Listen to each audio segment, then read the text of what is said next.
एक जंगल में एक प्रसिद्ध संत रहते थे। उनके पास दूर दूर से लोग शांति और ज्ञान की प्राप्ति के लिए आते थे। एक दिन एक युवक उनके पास पहुंचा। युवक बहुत निराश था और असफलताओं की वजह से हार मान चुका था। उसने संत को अपनी सारी परेशानियां बताईं और पूछा, महाराज, मैं बहुत कोशिश करता हूं लेकिन हर बार असफल हो जाता हूं। मैं क्या करूं? संत कुछ नहीं बोले, बल्कि युवक को अपने साथ नदी किनारे ले गए। वहां पहुंचकर उन्होंने युवक को एक पत्थर दिया और कहा, इस पत्थर को नदी में फेंको। युवक ने वैसा ही किया। पत्थर पानी में गिरा और तुरंत डूब गया। फिर संत ने युवक को एक ताजा फूल दिया और कहा, अब इस फूल को फेंको। युवक ने फूल को नदी में फेंका। फूल पानी के ऊपर तैरने लगा। संत ने युवक की तरफ देखा और पूछा, दोनों चीजें पानी में गिरी, फिर भी उनका क्या हुआ अलग रहा? पत्थर अपनी भारी प्रकृति के कारण डूब गया, जबकि फूल हल्का होने के कारण तैर गया। युवक समझ गया। उसने कहा, जी महाराज, मैं समझ गया। मुझे भी अपनी कमियों को दूर करके खुद को हल्का करना होगा, तभी सफलता की धारा में तैर पाऊंगा। संत मुस्कुराए और बोले, बिल्कुल, हर इंसान में सफल होने की क्षमता होती है।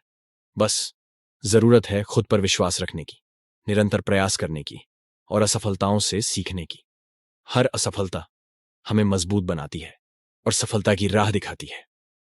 युवक संत को धन्यवाद देकर आशा से भरकर वापस चला गया। उसने अपनी कमियों पर काम करना शुरू किया और नई लगन के साथ अपने लक्ष्य की तरफ बढ़ने लगा। यह कहानी हमें सिखाती है कि असफलता जिंदगी का हिस्सा है। हमें हार नहीं माननी चाहिए, बल्कि उससे सीखना चाहिए और खुद को बेहतर बनाना चाहिए। यही सफलता का मूल मंत्र है। पहाड़ों पर एक गुफा में एक बूढ़े साधु रहते थे। लोग उन्हें उनकी तपस्या और ज्ञान के लिए मानते थे। एक दिन एक राजा उनके पास आया। राजा युद्ध में हार चुका था और अपना राज्य खो बैठा था। वह बहुत दुखी था और साधु से पूछा, महाराज, मैंने सब कुछ खो दिया है। मेरा राजपाट चला गया, मेरी सेना हार गई और अब मेरे पास कुछ नहीं बचा है। मैं क्या करूं? साधु ने राजा को ध्यान से सुना। फिर उन्होंने धीरे से पूछा, राजा, जब तुम राजा बने थे तब तुम्हारे पास क्या था? राजा थोड़ा सोचकर बोला, उस वक्त मेरे पास एक छोटा सा राज्य था, कुछ सैनिक थे और थोड़े से लोग मेरा समर्थन करते थे। साधु मुस्कुराए और कहा, तो फिर तुमने कुछ खोया नहीं है। वही चीजें अभी भी मौजूद हैं।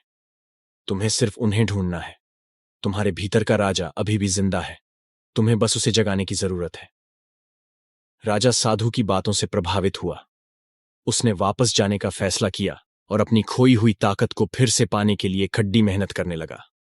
वह अपने लोगों से मिला, उनकी मदद ली और एक छोटी सी सेना तैयार की।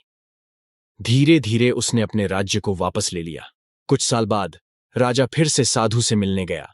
इस बार वह जीत का प्रतीक लिए आया था। उसने साधु को धन्यवाद दिया और कहा, महाराज, आपकी बातों ने मुझे मेरी ताकत का एहसास दिलाया। मैंने हार नहीं मानी और वापस लौट आया। साधु ने राजा को सिर झुकाकर अभिवादन किया और कहा, सफलता तुम्हारी मेहनत और दृढ़ संकल्प का नतीजा है। ये कहानी हमें सिखाती है कि मुश्किल परिस्थितियों में भी हमारे पास वो सब कुछ मौजूद होता है जो सफलता पाने के लिए जरूरी है। हमें बस खुद पर भरोसा रखना होता है और हार न मानने की शक्ति पैदा करनी होती है।